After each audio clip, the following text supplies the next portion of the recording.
Russian soldiers are guilty of shooting down flight MH17 with a Buk anti-aircraft missile smuggled into Ukraine. That's the main conclusion of a new and extensive report by Berlin-based investigative journalist collective Corrective.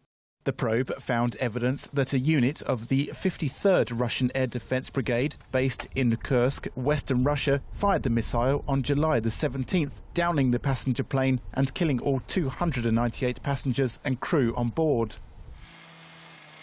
But how did the investigators come to their conclusion?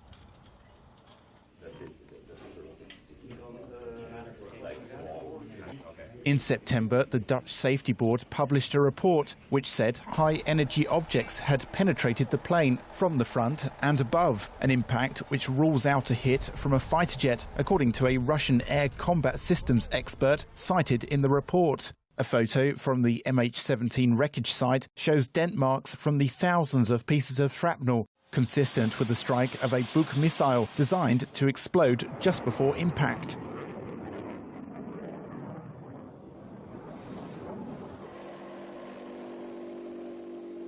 Russian tank movement in East Ukraine was also highlighted. Germany's defense ministry backed the anonymous expert's claim that the Buk missile systems have a sole tactical use to protect troops and tanks.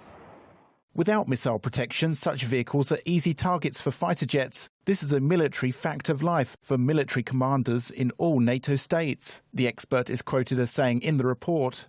The US and NATO had published evidence of Russian tanks without markings crossing the border a month earlier. Investigators also authenticated several photos and videos posted to social media showing various stages of the missile launcher's journey from Kursk in Russia to Ukraine's mining town of Snizhne, an area controlled by Kremlin-backed militants. Each photo of the Buk has the same identification number and notable features. After tracing the missile launcher to the Russian base, the report's authors claim to have found something peculiar. Nearly one-third of the unit's members were discharged on the same day and for the same reason, the investigation claims. The Russian Soldiers' Mothers Committee was quoted as saying this step is necessary for Russian soldiers before going to fight in Ukraine. Top insurgent leader Alexander Khodorkovsky also reportedly claimed that militants in Ukraine do not have the specialist knowledge needed to operate such a Buk missile system. Investigators also claim to have found the missile launch site in the suburbs of the town of Snizhne, and with it, new eyewitnesses. One said, "I was in the yard and heard an explosion, a bang. It was really loud. The tiles on my roof shook. And just as I ran out into the road, the plane began to fall." All the evidence was collated by a non-profit investigative newsroom team in collaboration with the German newspaper Spiegel and Dutch newspaper Algemeen Dagblad.